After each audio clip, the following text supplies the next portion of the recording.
William Geroux, welcome to the show. Thanks for having me. All right, so your book is called The Mathews Men, and it's about the U.S. Merchant Marine during World War II and this war that they had with German U-boats that happened really close to the United States, and it's something that a lot of people don't know about. But before we get into that, let's talk about the Merchant Marine itself, because I think a lot of people have heard of it, the Merchant Marine, but don't know exactly what they did or what they do. So what is the U.S. Merchant Marine, and why do we not really know much? Why does the public not know much about it? Well, they don't know much about it, and the part of the reason is the Merchant Marine is really now is just a shadow of what it once was. So it's not very much in the public eye anymore. But the Merchant Marine, it's the name is confusing. It sounds like a branch of the military, but it's not. It's really sort of a loosely organized group of civilians, private citizens, mariners who sail ships normally for commercial purposes, hauling cargo from port to port. But in World War II, and really in any times of war throughout the history of the United States, the Merchant Marine really, becomes sort of an adjunct to the military. It hauls war supplies. It's the supply line. And in World War II, that was very important. It was they hauled everything that the Allied troops needed to survive and fight in foreign battlefields. I mean, everything from fuel to guns, ammunition, planes, tanks, jeeps, trucks, food, bug repellent, medical supplies, everything. They were the supply line. And this is why they were such big targets for the Germans during World War II. Yes, the U-boats, their mission was to try to cut that supply line, because the Germans knew that if America could project its industrial power across the ocean, the Germans were doomed. They weren't going to. The Third Reich was not going to survive it. So the U-boats were their way of. That was really the most effective part of the German Navy, was the U-boats, and that was their mission, to cut the supply line if they could. Well, yeah, and that was another interesting thing. I mean, I've heard of German U-boats, but I didn't really know much about them except that they were sort of submarines, but sort of not. I mean, what exactly is a U-boat? Because it's not. It can go underwater, but it's technically not a submarine. Correct. It's not a submarine the way we think of submarines today, the nuclear subs, the big ones that can stay underwater for months at a time without even communicating with the outside world. The U-boats were diving vessels. They performed much better on the surface, but they were able to submerge for brief periods of time to conduct attacks or to try to escape pursuers. And there's sort of a mystique about U-boats, that they were these, the ultimate weapons. But one of the things I try to do in the book is to show that they really had a lot of weaknesses and vulnerabilities. They were slower than a lot of most of the warships that hunted them. And if they got driven underwater, if they were located by sonar or radar and driven underwater to try to escape, they were pretty helpless. And they were dependent on the wiles, the trickery of the U-boat commander to try to outwit their pursuers and figure out a way to get away from them. And if they didn't, the U-boat would be destroyed, often by depth charges, and sent to the bottom, often with all hands. Right. I guess you mentioned in the book that U-boats had some of the highest casualties during the war. Yes. Once the Allies figured out or got the technology and the tactics and the experience to deal with them, and really were able to go after them, the predators, the U-boats, quickly became the prey. And by the end of the war, it was a suicide mission, basically, to go out in a U-boat.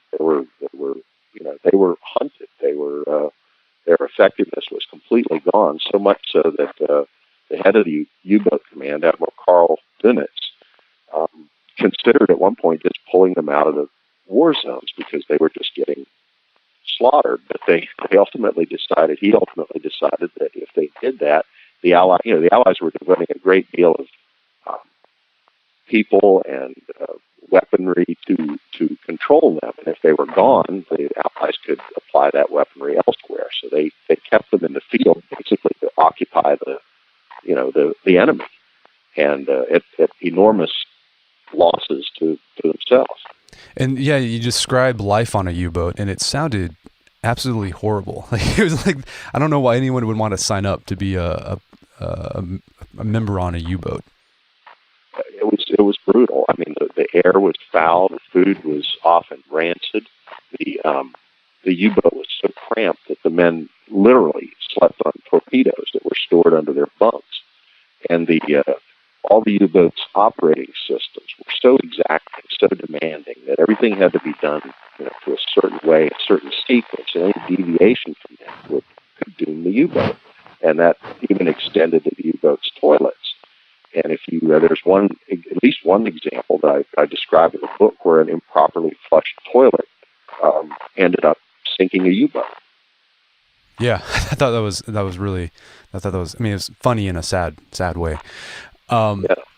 So this is, so the U-boats, part of the mission early on in the war, even before America was, officially in the war, the U.S. Merchant Marine started engaging with these U-boats. So what was the U.S. Merchant Marines' role in World War II, even before the United States had actually officially declared war?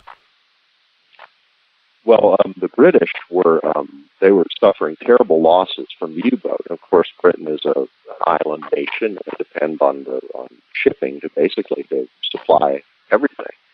And the U-boats were really hurting them. They were sinking British merchant ships and killing British mariners faster than they could be replaced. So Winston Churchill asked President Franklin Roosevelt for help, and Roosevelt found different ways, short of being in a war, to help them. And one of those ways was mobilizing the Merchant Marine, the U.S. Merchant Marine, to deliver goods to the British.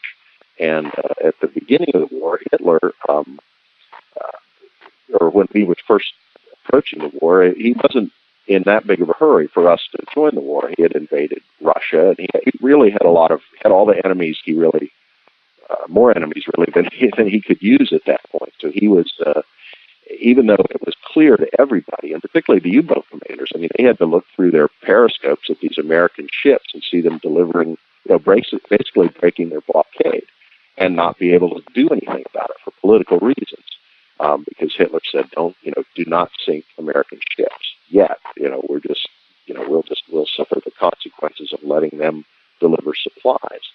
And so this went on for quite some time, but America got more and more into it, and pretty soon our warships were helping to escort the big convoys across the North Atlantic, and the U-boats started sinking some of our ships, some of our a destroyer and a number of merchant ships. And at first Hitler would apologize. He'd say, "Oh, it was a mistake." But after a while, he just quit bothering to apologize, and we were just slowly getting further into the war before we were actually in it. And for some people that lived on the East Coast, it was a surprise that we got into the war because of something that happened in the Pacific rather than what was going on in the Atlantic, because it was clear that we were moving ever close to it. And the merchant mariners were on the front lines of the European war for months before we had troops in the fields against the Germans.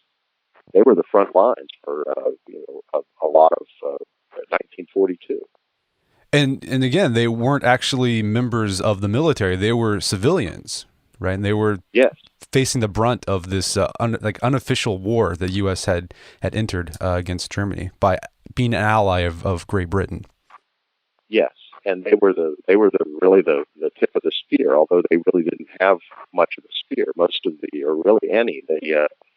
these merchant ships a lot of them at the beginning of the war they were old. They'd been built during World War I, and they were slow. They were ploddingly slow. A lot of them were overloaded with stuff that they were never designed to carry, and they were pretty much unprotected. They were sent out on the hope that they would get where they were going without encountering a U-boat, because if they did, they were sitting ducks.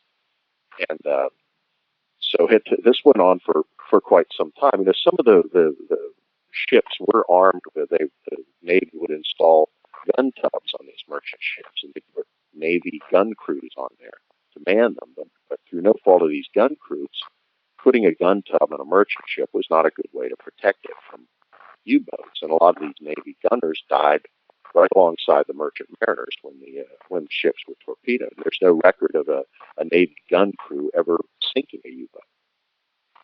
So at what point did the Germans start sending U-boats into U.S. water? This was the thing that was really surprising to me, because we often think, oh, you know, the war really didn't come to America. It was fought into the Pacific and Europe. But the German U-boats, they got really, really close to America during World War II. And so at what point did the Germans start swarming U-boats near American coast? The first ones came here in early January, like the second week in January. 5 of them came here, and Dönitz, the head of the German U-boat command, wanted to send a lot more, but he was Hitler and some of his superiors in the German Navy didn't want to send them. I mean, the Germans didn't have nearly as many U-boats as they wanted, and Hitler thought they should be deployed here and there, and it sort of frustrated Dönitz, because he knew that he was a master of his great gift was to constantly be shifting the U-boats around into the whatever the weakest point in the Allied supply line was. He kept close track of this, and he monitored it. And right after America got into the war, the weakest point by far was the coast of the United States. He wanted to put a lot more here. But anyway, they came here in early January and just ran roughshod. I mean, they were sinking a ship a day, and then but they could only stay for so long. They could only stay for a couple of weeks, and they'd run out of fuel, run out of torpedoes. So he would send another wave of them. So he kept really just sending waves of U-boats, and they'd stay here a couple of weeks and sink a bunch of ships, and then they'd go back, and a new group would come, and they ranged from 5 to maybe a little over a dozen, over the course of the first year of the war, when they were really effective, before we started protecting the mariners with convoys and started defending our coastline. And I mean, what was surprising is like how close they got. I mean, you describe how there would be members of the U-boat, they'd come to the surface and they'd get out and they could see like the skyline of New York City or see the Ferris wheel at Coney Island. I mean, they were that close. Yeah, they were. I mean, they would be within, there's a sunken U-boat less than 20 miles off the coast of, closer to 15 miles off the coast of Nags Head, North Carolina, on the Outer Banks of North Carolina, which is a big tourist community. And the U-boats, they torpedoed ships right within sight of the beach at Jupiter Inlet, Florida. They torpedoed ships right near the mouth of the Mississippi River. And in the summer of '42, they even got close enough to land teams of would-be saboteurs on the United States. So they got close enough to send these guys in a raft to the beach and to go ashore with the idea that they were going to find a factory to destroy or something. So they were right here. And there was a lot at the time. There was a lot of once it became clear that these U-boats were close, there was a lot of worry in some of these coastal communities and rumors that strange lights on the beach at night, or there was stories, all of them bogus, about strange men's bodies being found with German stuff in their pocket that identified them as U-boats. But most of those stories were just not true. But it was sort of a paranoia right along some of these isolated beach communities. But you said that the Germans ran roughshod over American ships, the merchant marine ships, and it happened for a long time. And why did it take so long for the U.S. to really do anything about the U-boats that were sinking ships off American coasts? Well, part of it was unavoidable. The United States was not, despite this buildup, we weren't really prepared for the war when it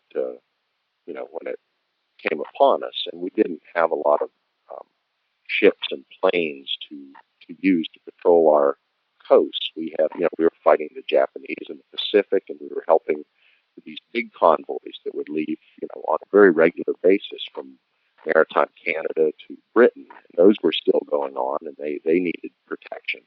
But we did have some ships and planes, but the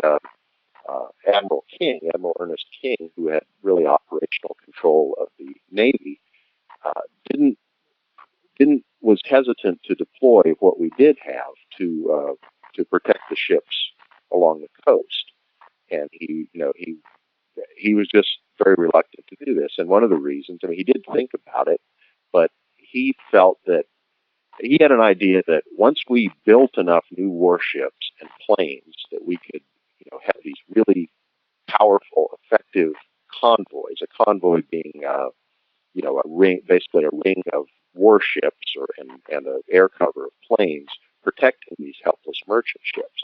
And once we had enough of those that we could run convoys, then we'd run a really good convoy system. And eventually we did. But before that, he was reluctant to run a weak convoy system. He didn't want to send a convoy out with just a few ships that weren't well armed, because his thinking was, if we did that, we're just making the U-boat's job easier. We're just assembling all the targets for them in one place, and then we can't protect them. But that really wasn't true, and the British had already learned this. The British had learned that any protection at all was better than nothing.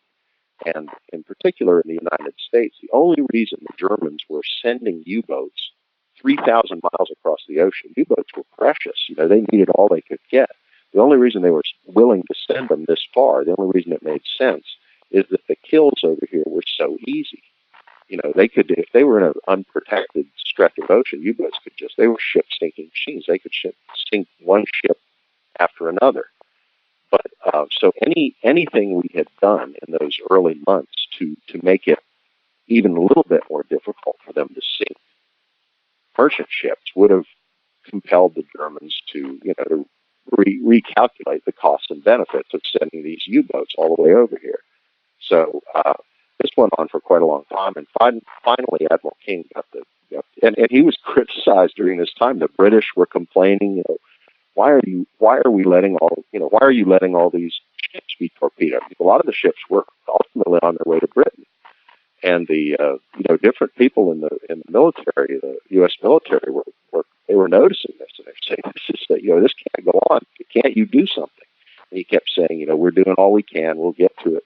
And finally, in about maybe August of 1942, the convoy system started to take shape, and the torpedoings of merchant ships just dropped immediately. I mean, the numbers just plummeted.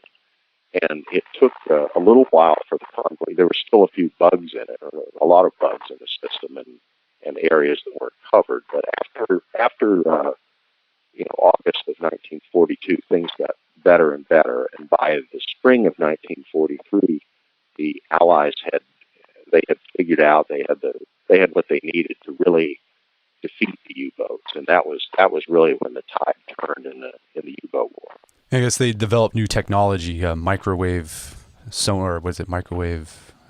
Microwave radar right. that could be carried in planes. Prior to that, a U-boat could, on the surface, could just at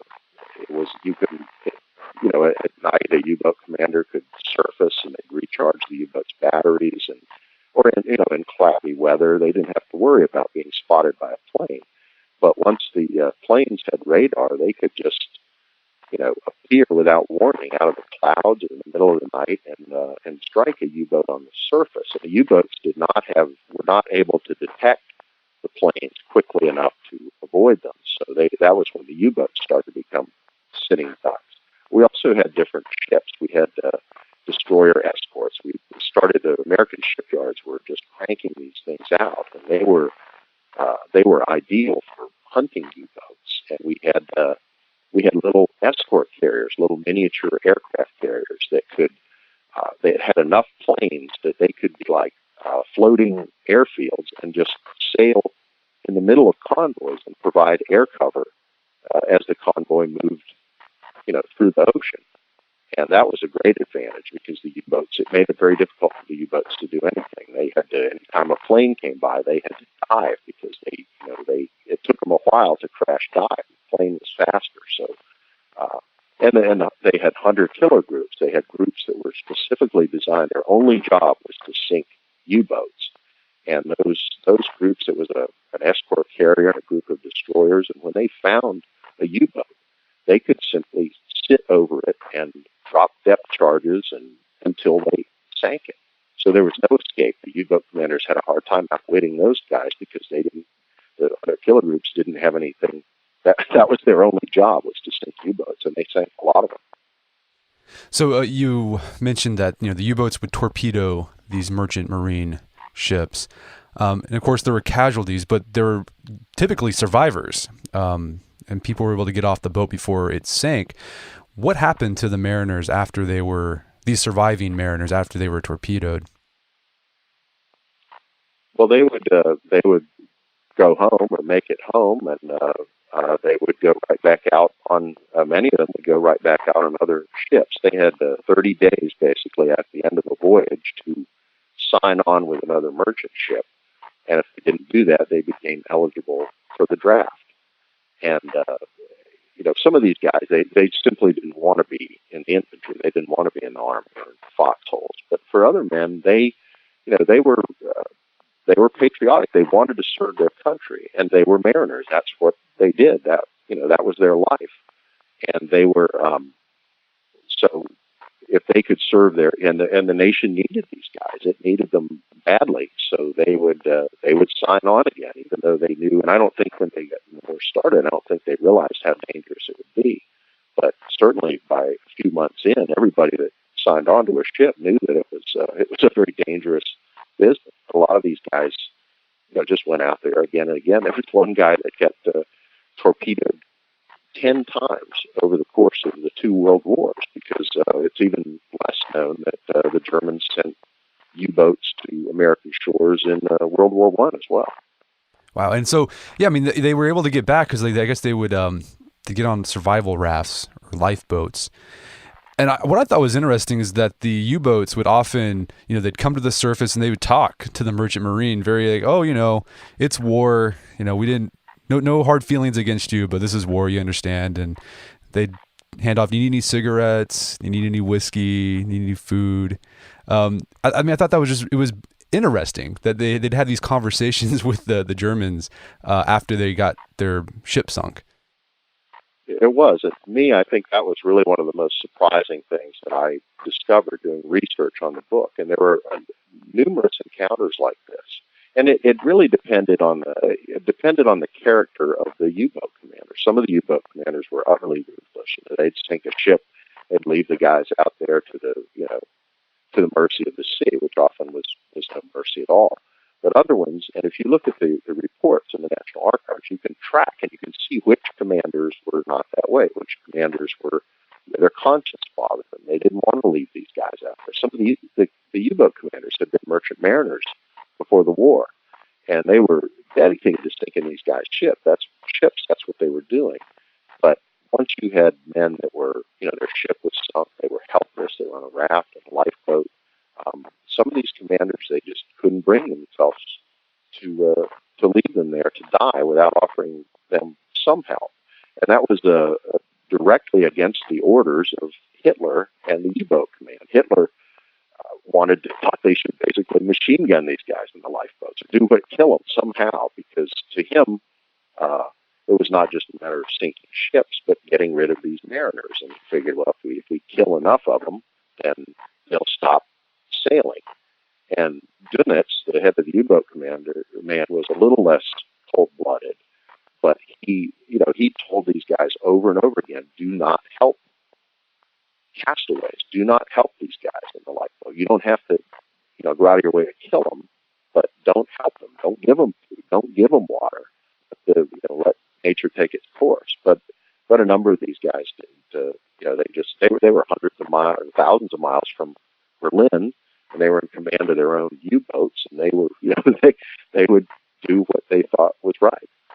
Yeah, I thought the most interesting exchange was between a U-boat officer, and he was actually in America. Like, he lived in America before the war, lived in New York City, and he was a Brooklyn Dodgers fan. And he asked the Merchant Marines, like, "How are the Dodgers doing?" Right, right. It's just an extraordinary story. And I also like the one. You read this too, where there's one of the guys, one of the U-boat commanders, hands over a big 10-gallon jug of drinking water, and along with some cigarettes and some French cookies and everything. And before he gives them the jug of drinking water, he squeezes fresh limes into the water to introduce vitamin C into the water to fortify these castaways in the lifeboat against scurvy, a vitamin deficiency disease, in the event their lifeboat ends up having to be at sea for a long time. So some of the stories are just, but again, there were other guys who were just utterly ruthless. And there was one guy who would sink ships, and he would approach the men in the lifeboats and subject them to political tirades against President Roosevelt for getting the U.S. involved in the war. He'd say, "Don't ask me for drinking water. Ask Roosevelt. He's the one that put you in this situation." And he wasn't entirely wrong. So let's talk about the title of your book, The Mathews Men. The reason why you call it the Mathews Men is there was a county in Virginia called Mathews County that produced a ton of merchant mariners, and a lot of them were involved in this war, this U-boat war. Why did this particular county in Virginia produce so many mariners, and that went on to go fight or take part in World War II? Well, Mathews County had been producing mariners, been like a cradle of sea captains and merchant mariners since before the American Revolution. Mathews is a beautiful place. But it's a tiny, isolated community on the shore of clinging sort of to the shore of the Chesapeake Bay, and there's very little in Mathews. It's not on the way to anywhere. There's no big employers there, and job opportunities have always been very scarce there. You were either a fisherman, a waterman, as we call them in that area, or you were a farmer, or you went to sea. And going to sea, all of these men grew up around the water. They all knew how to handle boats, since they were little kids. So they were natural mariners, and they naturally gravitated toward the merchant marine because it was a business where you didn't need a lot of formal education, and you could, but if you worked hard and you knew your stuff, you could rise to the top of your profession. And that was a tradition in Mathews. And some families, that was it. Your birthright was to become a sea captain. Your father had been one, your grandfather, maybe your great-grandfather. So it was always part of the Mathews, just part of what the community did. And when World War II came, there were a lot of these guys that had been in the merchant marine for a long time. And the war created such a demand for mariners that even the guys who were fishermen or were farmers, suddenly there were all these opportunities. The merchant marine needed men, and anybody who knew a bow from a stern just about could get a job. And there were some companies even that would go out of their way to hire Mathews men because they had a reputation as great seamen. So Mathews was, one Mathews guy put it, he said, we've been doing this for a long time. And when the war came, we just kept doing it. And, the torpedoes just got in our way for a while.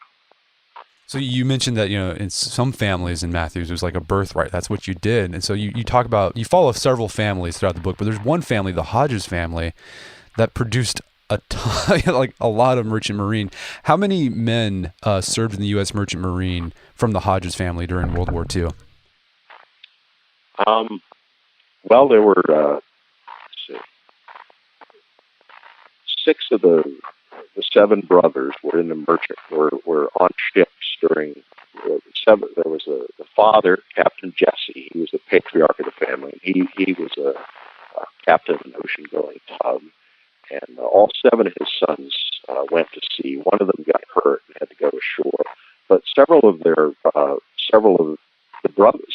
7 brothers' sons, and also went to sea. So I guess maybe maybe a dozen Hodges, and the Hodges daughters would marry mariners. So maybe 15 members of the Hodges family were at least were on merchant ships during World War II.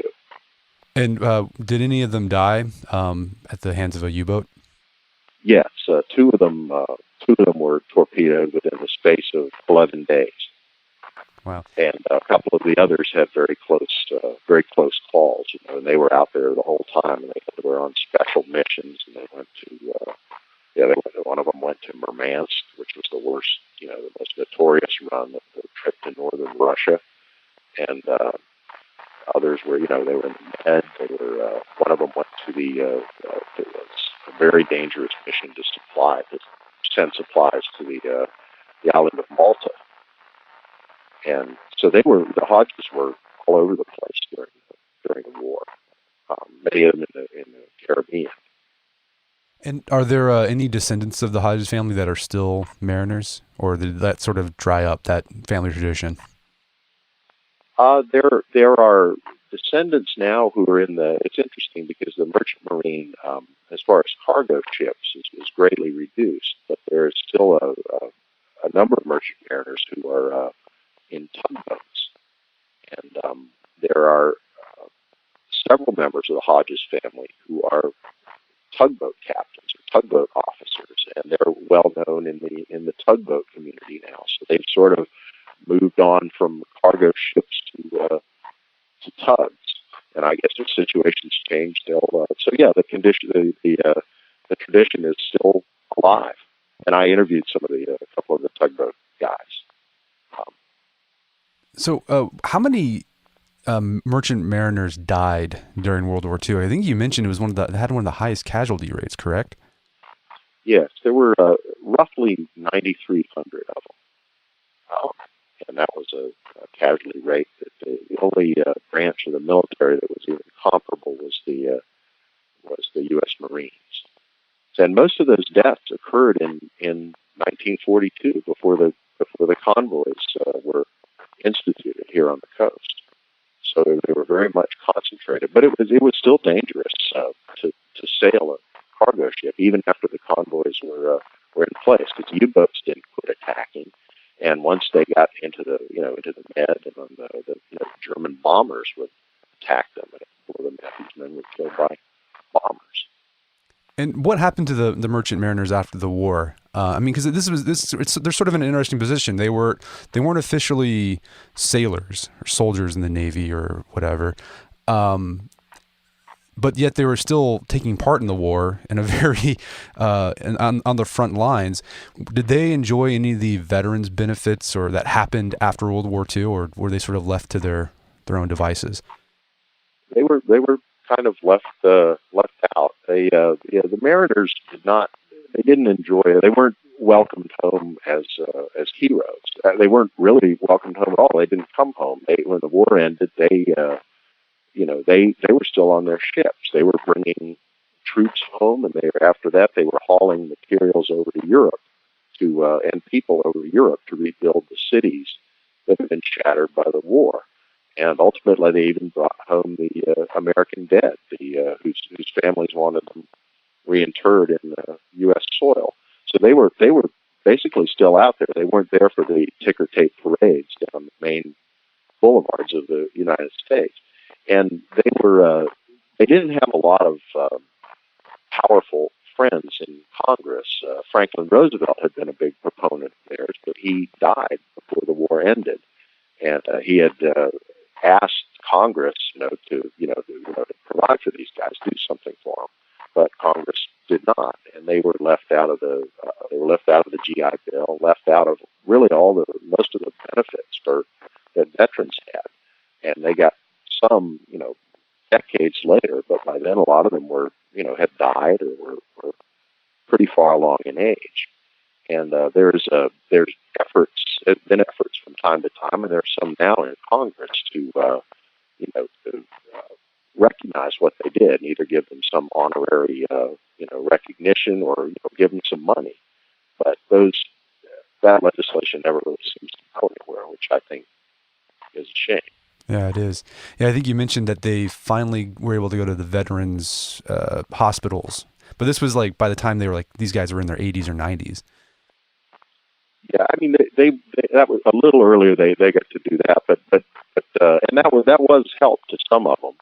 But it was, it was a big difference to that versus when you're a young man to come home and have opportunities, and so it was pretty, it was pretty late in the game, and now they are now most of these guys are in their their late 80s and early 90s, and they, it's if somebody did give them some money, it's not like they're going to buy sports cars or get scammed on the internet. They might fix the roof or start a college fund for their grandchildren or something. But most of these guys, at least the Mathews men, gave up long ago, expecting the government to come back and say, "Hey, we should have done better by you. We're sorry. Here's something." They don't even. I don't even know if they even think that. A lot of the guys, some of the guys I talked to said that they would. The one thing they would like is for just people in general to know what they did. One of the guys told me. He said, maybe after your book comes out, maybe my grandkids will believe that I did, my stories will believe that I did something useful during the war. But that the time for even that is growing very short. When I started working on this book in earnest in 2011, there were maybe 12 or 15 old Mathews men who'd sailed against the U-boats living in and around Mathews. And today, there's maybe five or six. And one of my favorite Mathews men, Bill Callis, who's in the book, and he was just a real character. And his the last time I interviewed him, he told me, he said, "You want me to read this book you're writing? You better hurry up and get it written." And a couple of weeks later, I went to his funeral. Yeah, that's one of the sad things is that we're losing these World War II veterans and individuals who took part in the war like every day. I mean, they're shrinking. We are really pretty much approaching the time where any stories about World War II will have to be told through documents rather than talking to people. Yeah, and that's why I think it's so important, like what you're doing and what other World War II historians are doing is getting these stories and talking to these men directly, so we can get them before they're gone. So I commend you for that. What's the status of the Merchant Marine today? Does it still exist? It does. And it's sort of a complicated issue. The Merchant Marine, the U.S. Merchant Marine, is, and I know this because I worked at Maersk, one of a U.S. subsidiary of Maersk, which is one of the biggest shipping companies in the world. But today the U.S. Merchant Marine, it's much more expensive to operate a ship flying the U.S. flag and employing American mariners than it is many ships from many foreign countries. The pay is higher. Some of these mariners from third world countries will work for just a fraction of what the Americans will. And the foreign flag ships, they don't have the regulatory and the legal requirements that American ships do. So in international trade today, the big freighters, in order to compete for business, because that's it's a business, it's the shipping business. In order to compete, they have to be subsidized by the government. They have to get they have to be subsidized to keep these ships operating, or they have to be guaranteed cargo by the government. And there's always a lot of debate in Congress about whether this is a good idea. How much do we really need to do this? But the best argument is that during war, the military relies on these guys. If it's an American ship, these American ships, they will, and the country needs them, they'll drop whatever they're doing. They'll drop off whatever commercial cargo they've got at the nearest port and report wherever they're told and start hauling war supplies if we need to take whatever we need to take it. They've been doing this, really in all the conflicts we've had, even the most recent ones. So the nation has an interest in maintaining a merchant marine that it can count on to do this. And there's a debate going on right now in Congress as to how much of this we should do. So yeah, it's in a national security interest. We should keep this going, Yes. probably. Yeah, and if we didn't have one, then we wouldn't be. Right now, the question is, do we have enough American U.S. flagged ships and American merchant mariners to do what we need to do to haul war cargo or military cargo for longer than a few months if we get into a conflict somewhere where we have to put large numbers of troops overseas. Yeah, I think you mentioned there's like 11,000 registered mariners in the country, but there's only 5,000 jobs available or something like that. It's a competitive job field. It is, and they're good jobs, but they're getting more and more scarce, and it's again the government. Most of the cargo ships engaged in international trade now that are U.S. flagged are there because they're subsidized by the U.S. government for the reason that, as you say, for national security. Well, William, this has been a fascinating conversation. We really just scratched the surface of the book, and there's so much more our listeners could, if they want to dive deeper into this topic. Where can people learn more about your book? On my website, which is WilliamGeroux.com. That's WilliamGeroux.com is a good place to start. Excellent. Well, William Geroux, thank you so much for your time. It's been a pleasure. Well, I've enjoyed it. Thanks a lot. My guest today is William Geroux. He's the author of the book, The Mathews Men, 7 Brothers in the War Against Hitler's U-Boats, and you can find that on Amazon.com and bookstores everywhere. And be sure to check out the show notes at aom.is/Mathews, and that's Mathews with 1 T.